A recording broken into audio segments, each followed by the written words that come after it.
우리 하나님 말씀 찾도록 하겠습니다. 하나님 말씀은 신약성경 요한복음 19장 30절 말씀, 우리 한 절 말씀 보겠습니다. 신약성경 요한복음 19장 30절입니다. 우리 한 절, 30절 한 절, 다 함께 같이 읽겠습니다. 시작. 예수께서 신 포도주를 받으신 후에 이르시되 다 이루었다 하시고 머리를 숙이니 영혼이 떠나가시니라. 아멘. 오늘 읽은 말씀을 중심으로 하여 끝내주는 삶이라는 제목으로 주의 말씀을 전하고자 합니다. 지난주 이슈는 뭘까? 가장 큰 이슈는 한미 정상회담이었다라고 생각됩니다. 여러 뉴스들에서, 언론사들에서 또 전문가들이 이런저런 평가들을 내리고 있는 것을 보게 됩니다. 저는 그들보다 전문가는 아니지만 그럼에도 나라를 위해서 기도하는 한 사람의 목회자로서 이번 한미 정상회담을 전체적으로 제 개인적으로 볼 때 참 마음의 안도감을 많이 느꼈습니다.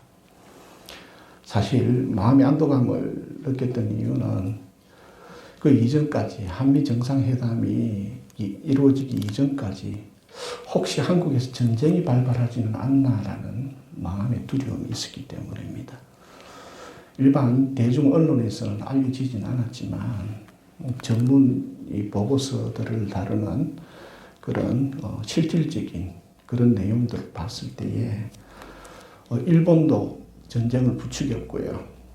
그리고 미국이 일본을 기초로 하여서 북한을 어떤 여러 가지 작전들을, 많은 훈련들을 우리 대중의 언론들이 안 알려졌지만 엄청난 훈련들을 했습니다.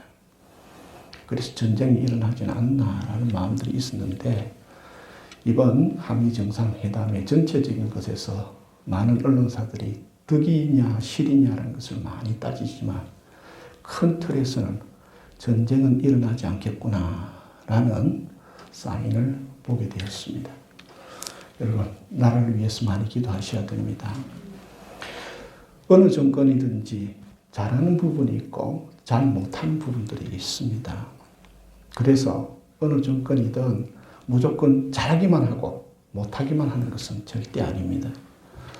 그럼에도 우리가 나라를 위해서 조금 기도해야 될 것은 현 정권은 김정은 정권을 유지시키는데 많은 포커스가 되어 있습니다. 물론 그 나름의 우리가 모르는 이유들이 있을 겁니다. 그런데 한편으로 생각하면 우리 대한민국이 통일을 준비해야 되는데 현 정권의 어떤 그런 스탠스를 보면 통일은 관심 없습니다. 현 정권, 물론 판문점에서 문재인 대통령이 이제 초임에 김정은 위원장을 만나고 서로 오고 가고 그 두 사람이 오랜 시간 동안 독대를 하면서 많은 이야기들을 나누었는데 그 사이에 무슨 이야기가 오고 갔는지 우리는 다 모르지만 한편으로 생각하면 인간의 정에 끌려서 김정은 정권 유지를 위해 저 북한의 수많은 사람들의 인권을 도외시한다는 점에서 저는 제 주관적인 판단, 옳은 판단은 아니지만 조금 못마땅한 것이 있는 것이 사실입니다. 한 가게를 위해서 북한 전체 주민을 희생한다. 그거는 지혜롭지 못하고, 물론 우리가 또 뒤집어 놓고 보면 그 사람이 바로 우리 친척이고 나와 가까운 사람이고 친밀함이 있다면 또 한편으로는 그래, 또 그럴 수도 있겠다. 그러나 그게 개인의 사적인 문제라면 괜찮지만 국가 대 국가의 전체적인 공적인 부분이라면 또 그것은 한 번 더 생각해 봐야 될 문제가 아닌가라는 것을 생각해 보게 되죠. 여하튼 이번 한미 정상회담을 결과를 통하여서 여러분, 우리에겐 기회가 왔습니다. 하나님이 정말 우리 한국을 사랑하신다라는 것을 느낄 수가 있습니다. 우리는 단순하게 미사일 핵금지 해제 조치 그런 이야기들이 이제 미사일 그냥 기술 개발하면 되는구나, 그게 아니고요. 사실은 그동안에 미국의 방해로 인해서 50여 년간 기술을 만들고 싶어도 그 기술을 개발하고 싶어도 기술 개발을 막았던 게 바로 이런 기술들이에요. 단순히 미사일 해제가 해방되는 게 아니고요. 그 미사일에 관계된 부속적인 첨단 기술들이 엄청나게 많습니다. 그 첨단 기술들을 미국이 다 막았던 거예요. 그게 다 풀려났어요. 앞으로 우리가 모르겠지만 30년 뒤에는 어떤 시대가 오느냐? 항공우주 시대가 옵니다. 항공우주 시대에 오는 게 바로 그 미사일 기술이에요. 미사일 기술과 관계된 그것을 기초로 하여 항공우주 시대가 펼쳐지는 거예요. 그래서 하나님이 참 은혜를 주셨다. 물론 그 뒤에는 미국과 중국 사이에 수많은 미국의 셈법이 들어있지만 여하튼 우리에게는 하나님께서 여러분 우리가 기도를 할 때에 위에 계신 분들 젊은이들 뿐만 아니라 우리 어르신들 내 때는 다 지나갔다 그렇게 생각하지 마시고요. 정말 우리 부산에 좋은 일자리들 양질의 일자리가 많이 생겨나게 해달라고 기도하셔야 됩니다. 여러분 이런 기술들이 이제 새로운 뉴노멀 시대에 오는 그 시대 속에 여러분 이게 수도권에 다 몰리지 말고 우리 부산에도 이런 양질의 일자리들이 생겨나서 정말 우리가 이런 기회들을 잘 사고 기도하면 안 되겠습니까? 그래서 우리가 이러한 것들을 바라보면서 큰 그림, 물론 우리가 지금 직접 당면한 것도 잘 해결해야 되지만 큰 흐름들을 파악하여서 크게 기도할 줄도 알아야 된다는 것이죠.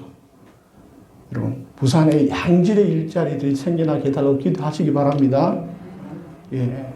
사실은요, 저는 이렇게 기도한 지 한 달 정도 됐는데, 제 기도 응답이라고 보기는 뭐 그렇다 하지만, 여러분, 지난주에 어떤 소식이 들렸는지 아세요? 싱가포르에서 이 바이오 에너지하고 이 제약을 하는 그 유명한 회사가요, 부산에 오기로 결정났어요. 그것도 어마어마한 R&D 연구센터가 들어온다 그랬어요. 여러분, 기도하면 됩니다. 그냥 막연히 불안해하고 떨 것이 아니라 우리가 전체적인 그림을 보면서 하나님 앞에 큰 틀로 기도하시면 우리 부산에도 좋은 일이 있을 줄 믿습니다. 그런가 하면요, 이번에 물론 중국의 안타까운 이야기지만 너무너무 감사한 게요. 사실 미국이 중국을 저렇게 탁 막아줌으로 우리나라가 진짜 살 길이 열렸어요. 뭔지 아세요? 사실은 지금 우리나라가 그동안에 반도체 했지만요, 반도체도 대만한테 밀려 있고요. 그 다음에 이렇게 2차 전지 해가지고 배터리라 그러는데요. 배터리도 우리가 한 3년 전까지는 우리나라가 1등 했는데 3년 전부터 중국이 1등을 해버렸어요. 그런데 미국이 저렇게 탁 막아주니까 반도체, 2차 전지, 그 다음에 5G, 하웨이가 얼마나 지금 그랬습니까? 미국이 탁 막아주니까 우리나라가 그 기술을 따라잡을 수 있는 시간을 번 거예요. 얼마나 감사한지 모릅니다. 물론 중국의 전체적인 관점에서 봐서는 또 다르게 봐야 되겠지만 우리가 하나님을 의지하고 그래도 우리가 짧은 기간이지만 기독교의 역사를 가지고 매주일마다 그래도 우리가 어리석고 무능하고 무지하여 좌충우돌 할지는 몰라도 하나님 앞에 예배드리는 국가이다 보니 하나님이 이렇게 살 길을 열어주시는 거예요. 만약에 그렇지 않았다면 미국이 중국을 막아주지 않았다면요. 우리는 정말 이제 하향으로 밑으로 곤두박질 일만 남아있었던 겁니다. 여러분, 주님께 감사하십시다. 그래서 주님께서 우리에게 주신 이 기회들을 잘 살려서 우리나라가 그래도 머리 좋은 민족 아니겠습니까? 지난주에 CIA 보고서를 보니까요. 어떤 내용이 나오는 건지 놀랐어요. 이게. 우리나라가 지금 현재 우리나라가 풍년이 들어도요. 우리나라에 이 농사를 지어서 풍년이 들어도 이 풍년이 들었을 때에 우리나라의 인구가 3개월밖에 식량 먹을 집밖에 안 된답니다. 우리나라 풍년이 들었는데 우리나라 인구가 그 풍년된 그 양식이 3개월치밖에 안 된대요. 나머지 9개월치는 뭔지 아세요? 다 수입이에요. 이러한 형국에도 우리가 이렇게 마음껏 먹고 굶어 죽는 사람 없고 이렇게 저도 살 빼야 되지만 여러분, 못 먹어서 마른 게 아니고 이거 많이 먹어서 살을 빼야 되는 이러한 환경 가운데 놓여 있다는 것을 감사해야 됩니다. 여러분, 삶 속에서 내 뜻대로 안 되고 참 또 원하는 일이 발생하지 않고 또 뉴스를 들을 때마다 참 불쾌한 소식들이 들리고 세상이 왜 이렇지? 세상이 요지경이지? 이런 마음이 들더라도요. 여러분, 그 고난 속에 그러나 우리가 놓치고 있는, 이미 우리가 누리고 있는 하나님의 은혜를 잊어서는 안 됩니다. 감사를 회복해야 됩니다. 이번에 이러한 이 한미 정상회담을 보면서 몇 가지 짚을 이야기들이 있지만 그 전체적인 내용을 보면 주님 감사합니다. 우리 민족을 살려주시고 우리 다음 미래의 자녀들의 세대에 시간적인 기회를 주셨음을 감사드립니다. 그리고 이 주신 기회들을 헛되이 낭비하지 않고 우리가 지혜롭게 잘 사용하여서 정말 주님을 위하여 이 온 세계를 위하여 쓰임받는 민족과 국가가 되게 해주십시오. 기도해야 되지 않겠습니까? 그래서 덕이 많냐 실이 많냐라는 걸 떠나서 저는 감사할 수밖에 없었습니다. 뿐만 아니라 그걸 가만히 살펴보면서 저는 우리 초장교회 목회자로서 우리 초장교회가 나아가야 할 방향이 무엇인가 라는 것을 함께 기도하고 고민할 수밖에 없지요. 여러분, 우리 초장교회가 나아가야 할 방향이 무엇입니까? 참 간절하고 애타게 기도합니다. 성도들 한 사람 한 사람을 떠올리면서 기도하고 정말 우리가 봤을 때 가지고 있는 이것들 큰 은혜들이 있고 그러나 또 우리에게 가지지 못한 것들이 있고 이미 주신 것들이 있는데 이 모든 것들을 종합하여 가지지 못한 것을 더 필요로 해서 하나님 앞에 구해야 될 것과 욕심으로 구하는 것이 아닌 주님 이러이러한 것들이 필요합니다. 그리고 또 우리가 이 초장교회가 그냥 일주일에 한번 예배만 뻑 드리고 그냥 해상하는 그런 모임이 아니고 정말 주님의 말씀을 이 세상에 복음의 빛을 발하고 정말 이 세상과 이 시대 속에서 하나님의 사역을 감당하고 그 기능을 감당할 수 있는 주님의 지체된 교회의 그 역할들을 해야 되는데 지금 당장 할 수 있는 것이 무엇이고 지금 당장 준비해야 될 것이 무엇이고 주님 어느 방향으로 주님께서 우리 교회를 쓰시고자 하십니까? 기도할 수밖에 없는 거예요. 한편으로는 그렇게 생각하면 마음이 굉장히 조급해지기도 합니다. 그렇지만 주님께서는 이미 우리에게 다 주신 줄 믿습니다. 이 은혜 주신 것을 가지고 이제 내 삶의 자리에서 현재 우리 초장교회의 자리에서 해야 될 것, 할 수 있는 것을 찾아보았습니다. 그게 뭘까? 여러분, 우리가 큰 일을 하기보다는 지금 조금만 노력하면 할 수 있는 것, 그것을 먼저 해보면 안 좋을까 싶습니다. 여러분, 교회의 궁극적인 기능은 무엇일까요? 복음을 전파하는 게 하나님께서 교회를 세우신 목적 아니겠습니까? 그러면서 한편으로 주님께 물었습니다. 주님, 이 시대 속에서 복음을 전파하는 게 무엇입니까? 복음이 무엇입니까? 그리고 이 시대 속에서 사람들의 그 어두운 부분, 옛날에는 가난이라는 것이 어둠이어서 70년대, 80년대부터 한국교회는 하나님, 우리 경제와 우리 가정과 먹고 살 수 있는 나라를 주십시오. 정말 우리 나라를 복 주시고 물질적으로 복 주셔서 먹고 마시는 일에 염려하지 않는 그러한 은혜를 달라고 기도했을 때에 그 은혜가 우리에게 주어졌지 않습니까? 그러면 이제 지금 우리가 먹고 사는 문제, 물론 우리가 더 많이 가지기 위한 부분에 우리가 더 필요한 물질적인 부분도 있지만 그럼에도 이것은 이제 이것을 기초로 하여 우리가 이제 주님의 복음을 비춰야 할 이 세상의 어둠이 뭘까? 저는요, 정신의 어둠이요, 마음의 어둠이 지금 세상에 깔려 있다라는 걸 보게 됩니다. 사람들의 마음이 다 어두워져 있고, 정신이 깜깜해져 있어서 그냥 자기 자신밖에 모르고 눈앞에 있는 것밖에 모르는 이러한 시대가 되었다. 삶 속에서 하나님의 역사하심을 보지 못하는 영안이 어두워진 시대고, 해안이, 하나님이 주신 역사하시는 성령의 해안이 사라진 시대가 아닌가. 그럼 우리는 어떻게 해야 될까요? 우리의 생각과 우리의 마음을 밝히는 일을 해야 되는 것이 지금 우리 시대가 아닌가. 얼마나 묻지마 폭행, 또 지난주입니까 지지난주니까 20대가 택시를 타고 가다가 뒤에 앉아가지고 60대 택시 기사를 그냥 이유 없이 묻지마 살인을 해버리는 거예요. 이러한 혼탁한 시대, 조금만 기분 나빠도 그거를 잘 다스리고 컨트롤하지 못해서 폭발해버리는 이러한 시대. 그리고 어떠한 이해관계가 섞였을 때에 상대방의 입장은 고려하지 않고 내 입장만 바락바락 우기는 이러한 시대. 자기 욕심만을 챙기려고 하는 시대. 전체를 버리고 우리를 생각하지 않고 오직 나만 생각하고 살아가는 이 시대.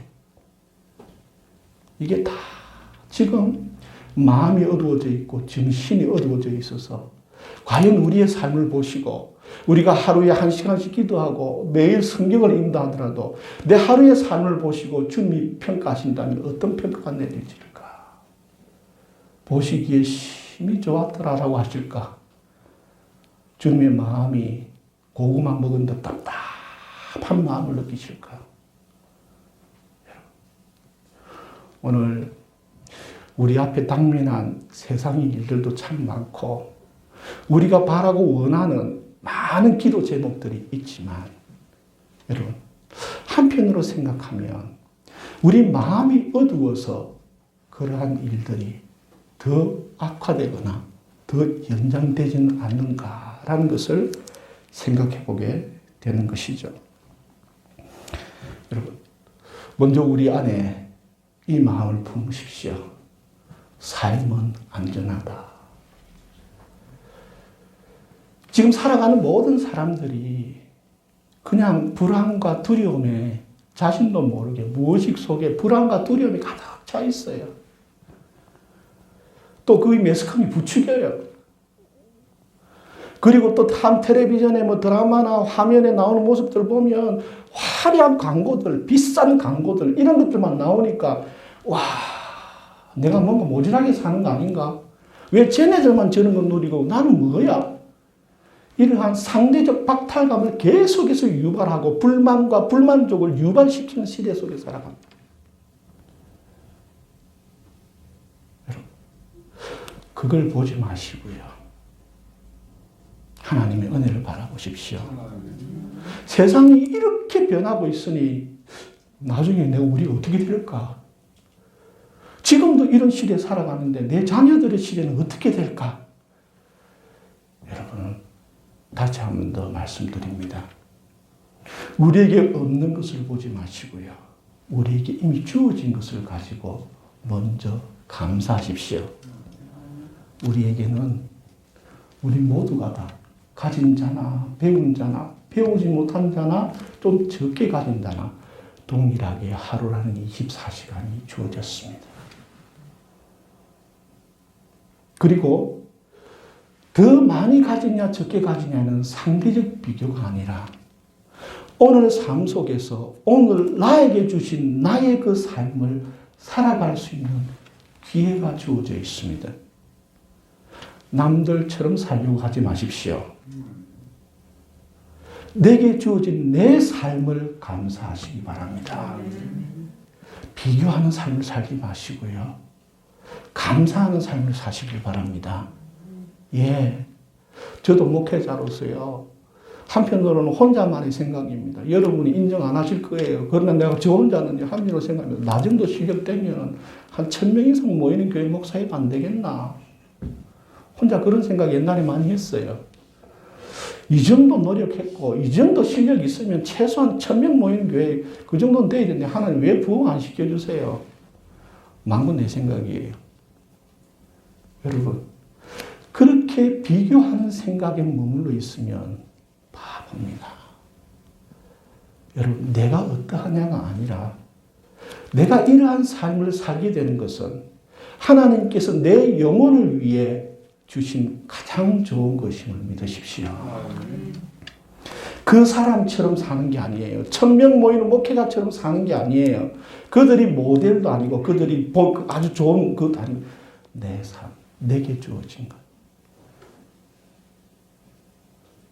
내 아내는 왜 저렇게 키가 작을까? 그러면 안 되는 거예요. 다 감사한 거예요. 우리 아빠는 왜 저리 뚱뚱할까? 그러지 마세요. 물론 살은 빼야 됩니다. 그럼에도 그 속에서 우리가 함께 할 수 있다는 게 감사하지 않습니까? 염려하지 마십시오. 여러분들이 조용히 눈을 감고 지난날에 살아온 삶을 한번 돌이켜 보십시오. 내 노력으로 된 것입니까? 하나님의 은혜로 산 것입니까? 내 노력이 많았습니까? 하나님의 은혜가 많았습니까? 하나님의 은혜가 많았습니다. 노력하지 말라는 거 아닙니다. 노력이 필요가 없었다는 게 아닙니다. 그러나 내 노력이 10이고 은혜가 90이었어요. 그러므로 앞으로의 미래의 삶에 대해서도 내 노력으로 90을 이루려고 하지 마세요. 내게 주어진 역할 그만큼 하고 나머지 90은 하나님의 은혜로 채워진다. 먼저 내 마음에 평안과 감사가 있어야 됩니다. 오늘 요한복음 19장 30절 말씀은 예수님께서 십자가에 달려 돌아가시는 장면입니다. 오늘 한국교회에서 저도 목회자이지만 저의 책임도 있지만 한국교회에서 십자가에 대한 오해가 있습니다. 여러분, 제가 말씀드립니다. 십자가는 고난이 아닙니다. 십자가는 고통이 아닙니다. 마태복음에서도 예수님께서 제자들에게 자기의 십자가를 지고 쫓아라 그랬습니다. 예수님의 십자가는 예수님의 십자가였고 우리의 십자가는 우리의 십자가가 있습니다. 그러면 그 십자가가 뭔지 아세요? 내가 이 세상에서 감당해야 될 사명입니다. 내 영혼에게 주어진 이 한 번의 생애 속에서 주어진 나에게 주어진 하나님의 목적입니다. 내 삶을 통해서 나와 함께 하나님이 나를 통하여 이루시고자 하는 그 목적이 내게 주어진 주님의 십자가입니다. 그것이 어떤 사람에게는 남편과 자녀들 수발을 한 일일 수도 있습니다. 발해주고 청소해주고 그리고 필요한 공급해주고 그게 하찮은 일도 아니요 불편한 일도 아닙니다. 그 일을 충성되이 잘하여서 그 어느 누구의 수고와 섬김을 통해 그 사람이 어떠한 사람이 자기의 목적을 달성하는데 그 역할을 내가 맡았다면 모든 사람이 다 주인공만 되겠습니까?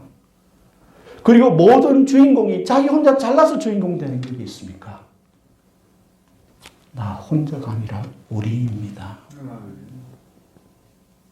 그래서 자기에게 주어진 역할, 그 역할을 충성되이 감당하면, 즉 저를 예로 든다면 저는 여의도 순복음교회나 저 은한교회나 더 다른 어느 교회나 그런 교회 목사가 아니라 내게 주어진 초장교회의 목사로서 나의 사명을 충성되이 감당하면 자기의 십자가를 지는 것입니다. 십자가를 두려워하지 마십시오. 여러분, 십자가에 대한 오해를 벗으십시오. 십자가는 고난이 아닙니다. 십자가는 고행도 아닙니다. 십자가는 두려운 것도 아닙니다. 십자가는 무서운 것도 아닙니다. 주님이 우리에게 십자가를 주셨는데 감당할 만큼 주지 않았겠습니까? 그리고 그 십자가를 통하여 무엇이 이루어지게 됩니까? 부활과 영생이 주어지게 되는 겁니다. 내 십자가를 내가 제대로 지지 못할 때에 하나님께 심판받게 됩니다. 내가 남의 십자가를 못 지어서가 아닙니다. 내가 예수님 십자가를 지지 않아서가 아닙니다. 예수님은 예수님의 십자가가 이었듯이 우리에게는 우리 십자가가 있습니다. 여러분, 그러면 십자가를 지는 비결은 뭔지 아세요? 맞습니다. 우리의 육신은 편한 게 좋고 그냥 내가 원하는 욕구 만족이 되어지면 우리 육신은 좋습니다. 그러나 이 육신의 만족이 행복이 아니고 다음 주에는 행복에 대해서 말씀드리겠지만 십자가를 지기 위해서는 뭘 해야 되느냐? 하나님을 사랑해야 됩니다. 진리를 사랑해야 됩니다. 이 세상의 성공이 아니라 죽고 난 다음에 주님이 주시는 상을 사랑해야 합니다. 여러분, 십자가는 그런 게 아닙니다. 두려운 것도 아니고 힘든 것도 아니고 고난도 아닙니다. 십자가는 주님이 주신 축복입니다. 영생의 열쇠입니다. 부활의 능력입니다. 우리가 이 생을 다 마감하고 난 다음에 다시 깨어났을 때에 주님의 천국으로 들어가는 열쇠라는 것이죠. 나에게 주어진 삶을 소중히 여기십시오. 그리고 나에게 지금 이 시간 주님께서 바라시는 그 삶을 선택하십시오. 성공을 사랑하지 말고 주님의 삶을 사랑하시길 바랍니다. 그러면 이 십자가는 거치는 것도 무거운 것도 불편한 것도 아닌 정말 주님이 주신 보물임을 우리가 알게 될 것입니다. 여러분, 저는 여러분들 우리 초장교회와 저와 우리가 예수님처럼 다 이루는 삶을 살기를 바랍니다. 하나님께서 나에게 주신 그 십자가의 사명을 다 이루는 삶. 어중간의 미완성으로 중간에 맞춰지거나 엉뚱한 길로 빠져져서 엉뚱한 것이 아닌 주님이 나에게 주신 그 사명을 끝내주는 삶이 되길 바랍니다. 여러분, 주님이 주신 이 십자가를 우리가 온전히 끝내게 될 때에 그 끝나는 그날 우리에겐 더 나은 끝내주는 천국이 기다리고 있습니다. 막연하게 우리의 생명만 연장하기 위해서 막연하게 우리의 육신의 행복과 만족만을 위해서 사는 삶이 아니라 내게 주어진 사명이 무엇인가를 알고 우리 초장교회에 주어진 사명이 무엇인가를 알고 우리가 이 모든 것을 함께 떳떳하게 마침으로 내 인생을 돌아봤을 때에 후회 없는 삶, 하나님 앞에 섰을 때에 부끄럽지 않는 떳떳한 삶, 끝내주는 교회와 삶이 되기를 주님의 이름으로 축복합니다. 떳떳